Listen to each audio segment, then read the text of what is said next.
If you caught a 7-pound spot, cheers. You're the record book, boy. Man, Hunt More Official would be rocking on if we could follow him around. I'm telling you. Like I told you, if it don't fit my pocket, it ain't going. Yeah. I like to try to find spots where I can get pictures even if there's no food on the ground. And that's not always easy because, they have multiple trails. They may be spaced out. Yeah. They may be spaced out 20, 30 yards apart. You're listening to the Hunt More Official Podcast with Jonathan Moore and Hunter Myrick. By diving into their past experiences, this podcast focuses on the learning process of hunting big bucks in the South. Follow along and let's hunt more official. Hey, fellas, I think we're good. Jackson, welcome in, man. I'm glad to be here, man. It's been a couple weeks, Yeah. planning to do it, and I haven't been able to do it. I'm glad to finally be here. Heck yeah. I'm glad he's here too. I don't have to talk so much. Ain't that the truth, man? Myrick, I'm proud of you, man. You've been a trooper. I've been doing well. You've been doing well. You've been doing well. We're going to have a good time this week, too.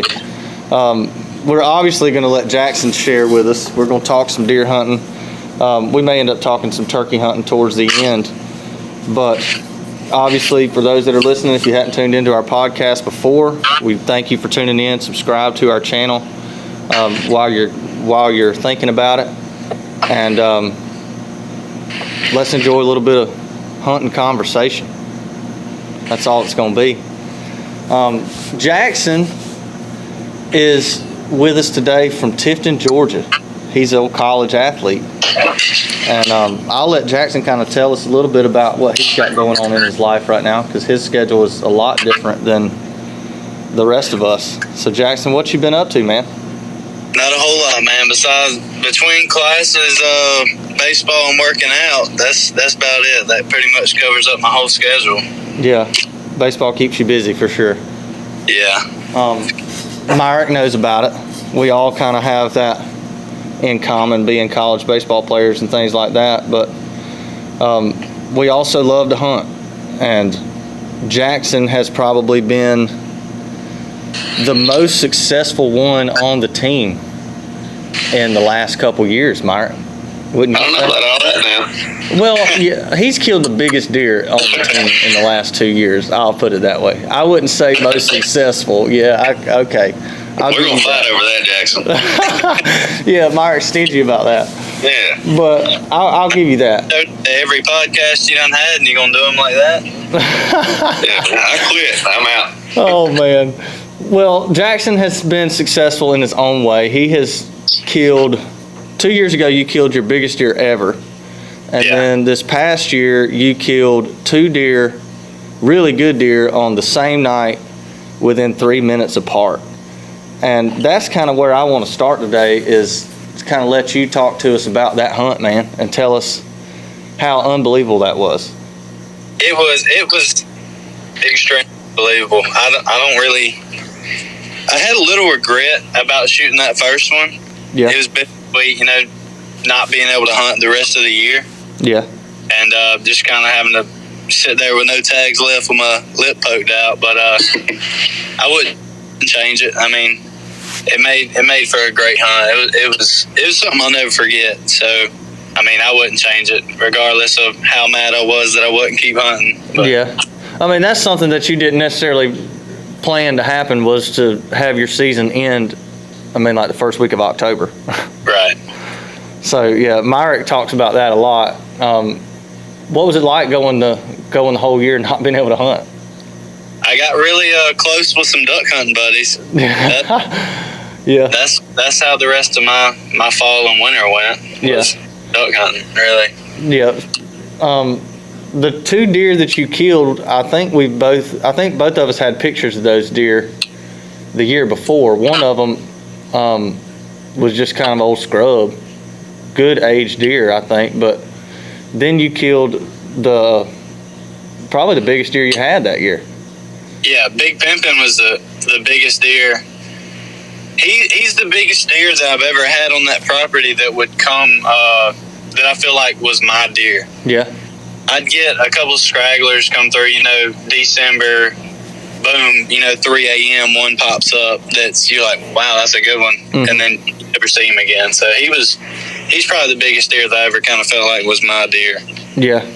on my property. I'd say so too.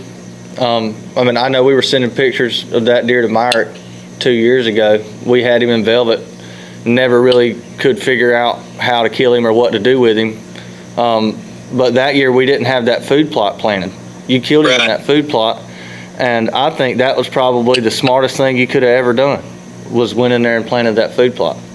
I think it helped a lot too. The neighboring property burned, and so it's also open over there. I mean, we had everything he needed this year between bedding and food, and a lot of pressure. Not near as much pressure as I'd been putting on in the past couple of years. Yeah. Well, what would you say was cooler to you, killing those 2 deer this year or killing your 150-inch deer the year before? As much as I want to say killing the 2, I couldn't beat walking up on the 150. Like it was, I was still, I don't even remember the whole thing because I was excited and shocked. If we didn't have the video, I wouldn't remember most of it. Yeah, that was a wild year, just in general. I know that was the year that you first met Myrick. We had not long, I think, been back from Alabama. We went over there and got to spend some time with him, and I'll let you kind of talk a little bit about this, and Myrick, you chime in if you got anything you want to say. But how was some of the things that you heard Myrick talking about, how did those kind of things play into your hunting when you killed that 150? I mean, as much as I wish I could sit here and say I went in there and I figured them out and I did this, I mean, it's no secret. Killed that video, that had a lot of luck in that first video. I thought I was playing the wind right. I thought I was playing everything right, and I didn't really know the property, where they were coming from. Right. So I kind of lucked out with that one, but I did learn and was able to put some of that knowledge to the test this year with those two I killed. I feel like that one had a little more thought behind it. Yeah. In what way? Just being able to stay out of the plot was big. That I've always been bad about going in there, wanting to go in there and check it all the time, and being able to stay out of there helped a lot. Planting the food plot and then putting up the cell cam, kind of how y'all talked last week. You're able to stay out of there and let it talk to you, kind of. But I think the biggest thing is when to go in there. I'd always been like just throw some corn out and then check my wind when I go hunting. But I remember y'all checking winds over there while we were putting out corn. Yeah. And that's something I hadn't really done. You know, when I was putting corn out, I don't know why, I would just go in there and, dump it out and then check my wind when I was hunting. Yeah, so basically, I mean, one thing I hear you saying is the access has played a big part in it. Yeah, access is probably everything. The way I walked in was different than how I usually walk in because of the wind. That helped. That's all stuff that I never did until I started hunting with y'all and kind of listen to Myrick talk about stuff over there. Well, I'd say the same thing. I mean, I never really thought a lot about access until I met Myrick. And I mean, you tell me. I mean, is access something that you've kind of learned from somebody, Myrick, or is that something you've kind of learned just through experience? Really, that's not something I learned probably until a few years ago, really. I just started thinking about it. I didn't learn it from anybody. I just personally started thinking about it. Why? I guess the question I'd always ask myself, why do I have these deer here, but they're not here when I'm here? Yeah. You know what I mean? So what am I doing wrong? They're not just not moving that day. They can't do it. They can't not move every single time, right? Right, yeah. Then I started thinking, why are they not here when I'm here? And that's how I'd say this year it happened one time and I would change it immediately. And then I saw. Wow. So, it's not something that I say I learned from anybody. It's just something I started thinking about. Yeah. I mean, I think it played a big part in the 2 deer that Jackson killed. I know I remember us standing around the truck bed, Jackson, talking about how you went in there, and the way you went in was completely different, I think, than the way you've ever went in there before. Yeah, it was. I've never walked around that end of the plot just because it's another. I mean, it's only another 80 yards walking, but I think 100% is the difference in whether I kill those deer or not. Yeah, I do too. And it's like you said, it's not that it's longer, it's just kind of more out of the way. I mean, you kind of walk away from that spot and circle back around to come to it, but what you've never really realized is that those deer bed pretty close to the way you used to go in. Yeah, and where I'm walking there, I mean, they'd have been coming right through my footsteps. I probably wouldn't even known that they were within 100 yards of me. Yeah, absolutely. Them deer would have been gone. You'd have never known it. Yeah, and that's probably a big reason why I've never been successful on that property with mature deer. Yeah. How many deer have you killed off that place? I've killed 3 bucks off of it, and then I had those, probably 4 or 5 does. And then your brother's killed a couple. He's killed a couple. He killed a couple with his rifle. I think he's only killed 1 buck out there. Yeah. Would you say that y'all have kind of had fairly high standards, or have y'all kind of had high standards some years and not really other years, or kind of how have you approached it? You mean like seeing deer or like passing deer? As far as what kind of deer you want to kill? Yeah, I mean, I kind of tried to have realistic expectations. I didn't expect, a 160-inch deer to come out. Yeah. I'm mostly talking about y'all weren't running around shooting a bunch of 4 points, a bunch of spikes, a bunch of little basket 8 points and stuff. I mean, were y'all trying to kill the best deer you had, or were y'all just kind of hunting? We were trying to kill the best deer we had, and I remember thinking back, I'd always think, man, I get all these 4 points, and I'll get them on camera, and then when they grow up, they seem to move out of here. They probably, the way that I was accessing and stuff, they were probably still there. Yeah. Just, I'd never see them, only at nighttime. Because when I was in there hunting, they kind of knew I was there before I did. Mm-hmm. Yeah. You start talking about little small deer being there. I mean, do you think that this place has just now started having bigger deer? Because, this year you had Big Pimpin'. You also had that big 10-point. There was a couple other really good deer. Have you had deer like that every year? No, not near as regular. When we first got that property, I'd go out there and I'd be excited as all get out to go hunting, knowing that I wasn't going to see nothing. I'd go out there, wouldn't see a deer. Yeah. So I think it's definitely moving up with the food plots and trying to keep out corn more often and being careful about when we go and how we go. Yeah. I would say too that I think just over time the property just gets better in general. Yeah. The area that it's in. Yeah. Mark, you help me on that. Do you see properties that kind of just over time, if you keep feeding and just keep running corn and keep hunting right, do they eventually kind of come around and start producing better deer? I would say so. If you're accessing the property right, you can hunt more and really put less pressure on the deer. Right. You know what I mean? So a lot of things you see and hear is it's all pressure driven. Yeah. Now, why do we have all these big bucks in the summertime, but come hunting season, they're gone? Yeah. Well, it's pressure driven in my opinion. So, if you're accessing the property right and hunting it right, you're going to hold those deer all year long. Yeah, you're going to build a place that's unpressured in a sense. Right, and you're still it's a place you're hunting, and you're probably able to hunt more often just by knowing how to access it, how to use the wind. Right. But you're really not putting any more pressure on it than you were necessarily in the summertime. Oh, yeah. I think that's, some people could kind of relate to that with having properties that, they don't really have a bunch of good deer or like big deer that they really get fired up about killing. I would just tell those people to just kind of stay at it and wait it out. I do think that over 2 or 3 or 4 years or so, the more those deer associate that place with an unpressured property, the big ones are going to kind of find a way to house up around there somewhere.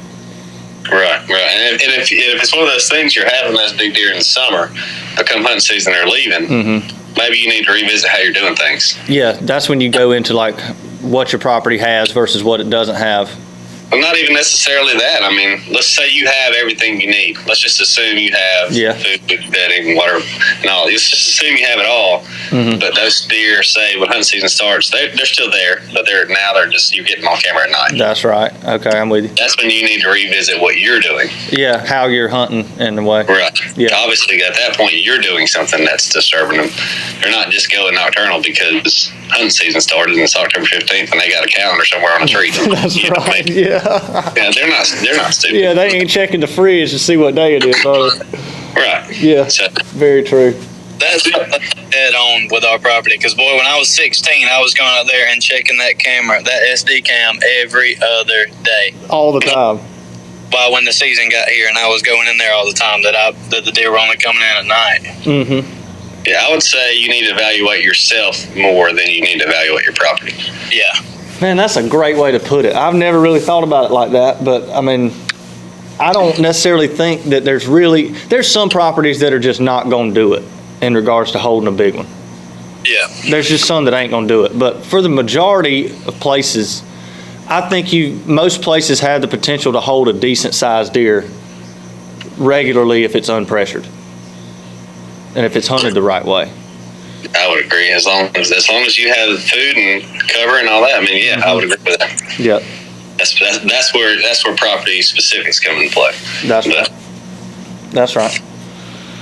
That's right. I mean, I've kind of lived all this stuff out. I feel like in the last few years, you're talking about having deer nocturnal, or you have them all summer long, and then all of a sudden they go nocturnal. I mean, I dealt with that this year with Holyfield. It started in the summer. Like, you could tell in the summer that he was getting bumped, and eventually it run that deer out of there, and I may never see him again because now he associates that place with pressure. With that being a smaller property, deer are going to live in certain places certain times of year also. So what if you didn't do anything wrong and that's just not where he lived in the fall? Yeah, that's the pill I don't want to swallow. Right, that's I'd rather put it off on me. How many deer do we have in the summertime that just magically disappear? Yeah, very true. They didn't go nocturnal; they're just gone. Yeah, very true. You know what I mean? Exactly how our season was last year. All those deer we had every day. You're right. You're exactly right. We had velvet pictures, man. We had some deer, some good ones too. I mean, Big Pimpin' was one of those, but then even. Like, it would have been interesting this year, Jackson. Had you not killed Big Pimpin' when you did, I'd be interested to see what he did later in the season. Because we lost him the year before, I think, for a period of time. Like, he left. That goes into another property we have. We don't touch it until about mid-December because we don't have deer until that time. And all of a sudden, you flip a switch and there they are. Where'd they come from? Wow. You know what I mean? So, Yeah. I mean, where they spring and summer may not be where they fall in the winter. Where they spend their time in the summer and fall may not be where they winter. I mean, Yeah. you got to factor that in too. But if you're getting them at night, either A, they're coming from a long ways away, or B, you're making them move at night. Yeah, I would agree. So I would agree. I didn't really think about the fact that deer would just literally disappear on you. I felt like they were going to kind of be around majority of the time, but it's obvious that they're not. Yeah, it's a seasonal transition, I think. Yeah. Your property that specific year, may not have had what they needed to spend their fall there. Let's say the next year you got acorns dropping, so they stayed there in the fall. You know what I mean? There's so many factors. You could talk about it all day long. We try to do it in 30 minutes to an hour, but. Oh, yeah. Yeah. Well, I mean, what would you say well, I know what you would rather have. You would rather probably have a place that's got what you need in the fall more so than what you need in the summer, correct? Yeah, and I think a lot of that goes hand in hand, though. I mean, let's use the 600 as an example. It's a great summer place, and it's great in the fall. When it starts to get water in it. Yeah. And, it starts getting kind of cold, and the wind starts picking up a little bit. We start to lose some deer at that time period. Yeah, very I mean, for bow hunting purposes, obviously I'd rather it be better in fall. Yeah. So kind of got distracted a little bit, but no, you did. I mean, you're just saying that you would rather it be better in the fall. But yeah, I kind of see where you're going. I mean, you still want it to kind of be hitting probably later in the summer because that leads you into early bow season. Right. I mean, spring, summer, fall. This 600 specifically is good. It's really you can't beat it. Right. And even then, we still lose deer. Yeah. I mean, it's got tons of acorns. It's got an open canopy, so in the summertime they can be shaded. Yeah, they just chill in there. Just chilling, cruising around. Mm-hmm. Whereas, another property we have, it's just all thick, and we don't have anything. We might get a deer occasionally in the summertime. The 140 I killed was October 15th. Yeah. But historically speaking, it don't really get good until it gets cold and windy because they can get in those cedars and they can have sun hitting them on the back, but they're protected from the wind too. So absolutely, and it's not that way in the summer. They sweat to death in there. Right, they're just typically not there. I mean, you have your outliers, but that's right. They're typically not there in the summertime. Yeah. Yeah. Well, I mean, that's just good information, I think, for those that are listening. We're still kind of talking about deer even as we get closer to turkey season, but it's one of those things that I think you got to keep it on your mind if you want to stay in the game every year. I know Myrick keeps it on his mind. He's still chipping away at his deer calendar. And you sent me a picture today of something you just got in the mail, yeah? Yeah. What was that? That's my feeder, man. Tell me what you got going on. Jackson hadn't heard about this either, so he'll be interested to see. I'm not going to get into the specifics just in case. No, yeah. It's all legal, by the way. But I'm going to hang this 150-pound feeder. It holds 150 pounds. It don't weigh 150 pounds. It's going to weigh 150 pounds. Yeah, when you put. I'm going to hang it 20 foot up in the tree. Mm-hmm. Goodness. So my hope is, I mean, typically you hear deer scared of feeders and all this, and some deer will come to them like ain't nothing to it. Yeah. So I just want to make it rain, brother. That's all I want to do. You're going to throw that corn from the sky. Right, and I'm hoping that the bucks will take to it better than maybe they would a tripod feeder being on the ground. I can't wait to see the results of that. Well, I'm going to try to do my best to get some footage of that for those of you that are watching so you can see Myrick hang this thing up in the tree. But that's interesting. I've never heard of that. He texted me about it the other day, Jackson, and I kind of thought to myself, that's pretty smart. I mean, you get it up there in the trees or in the limbs where they don't even think about it, and just twice a day, every day, it just rains corn from the tree tops. I mean, it's like that's the epitome of the dinner bell going off. Yeah, I would much prefer pour it on the ground, but 100%. In this case, I have to put it in a feeder. Yeah. I'm gonna hang it high. Yeah. And hope it makes a difference. It may not make a single bit of a difference. Yeah. But it's gonna make me feel better about it. I'm with you. I like that idea. Hopefully it'll pay off. Jackson, you've been busy with college, so I mean, I know you haven't really done too many things in the woods lately. But what's your thought process kind of going into next year? What you planning to do for deer season? You going to kind of play everything the same way you did this year? I really hadn't put that much thought into it since about October 26th. I've been one track minded on turkeys. But I mean, if I had to make a move today, I think I'd go back and do the same thing I did: get a food plot, get my cell cam in, maybe a mineral block or two, and just get out there and leave it alone. Yeah.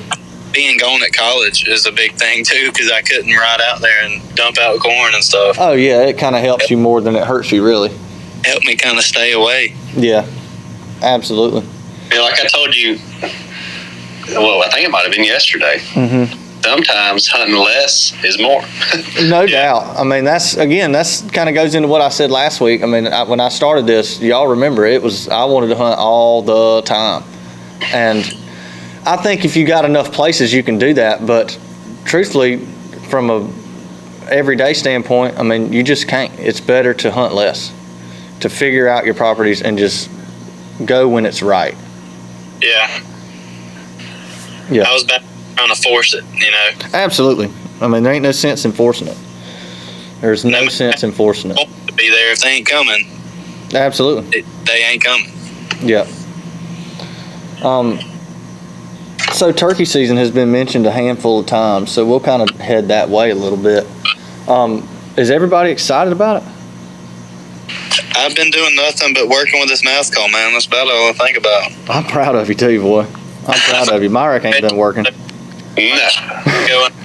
Myrick's gonna ring me up. We're gonna go kill one. Well, see, you're coming up the first day, right? I'm gonna do my best to, yeah. Okay, well, assume you don't, I won't be able to go to that weekend. That's when I'll start working on my mouth calling. More or less, it's an exercise in my gag reflex. Yeah. You know, because I'll straight throw up on that thing. Well, that's one of those things. I mean, you start getting into turkey hunting, and I mean, there's so many different calls to choose from, and I'm 100% a mouth call guy because I like to have my hands free.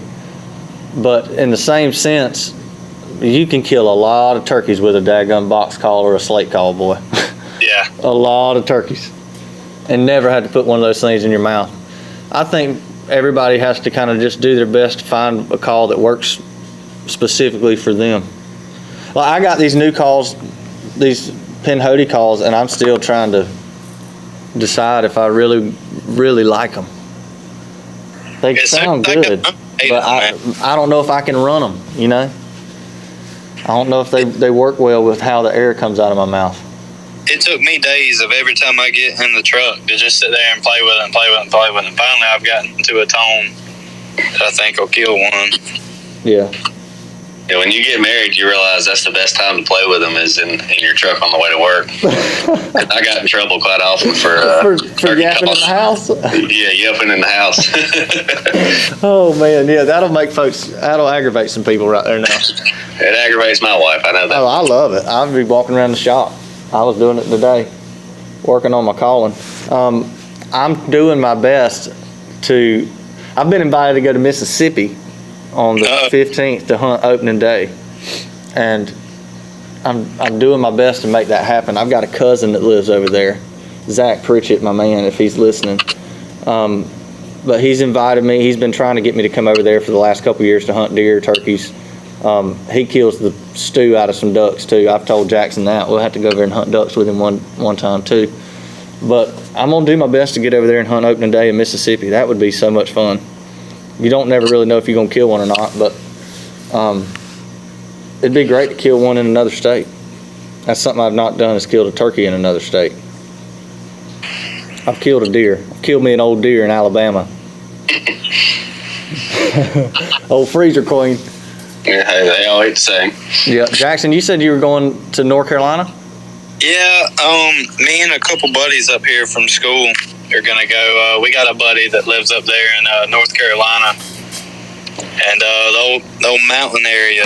It does a lot of climbing and a lot of calf burning, but it'll be well worth it if we can get up there and kill one. They went last year before I was here, and they killed.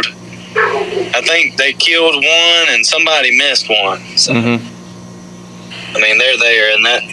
I think at that point, only one or two of them had any kind of. Say that again. You cut out. One or two of them had what? Only like one or two of them had any experience doing any turkey hunting. So yeah. Well, hey, I love people that are just getting into turkey hunting, because I didn't really get into it until I was 19 or 20, honestly. And I'm telling you right now, I've been thinking about it all day today. I wish to goodness I would have started doing it a long time before then. It's probably the funnest thing that I get to do. I agree. Me and Myrick were talking about that earlier on the phone.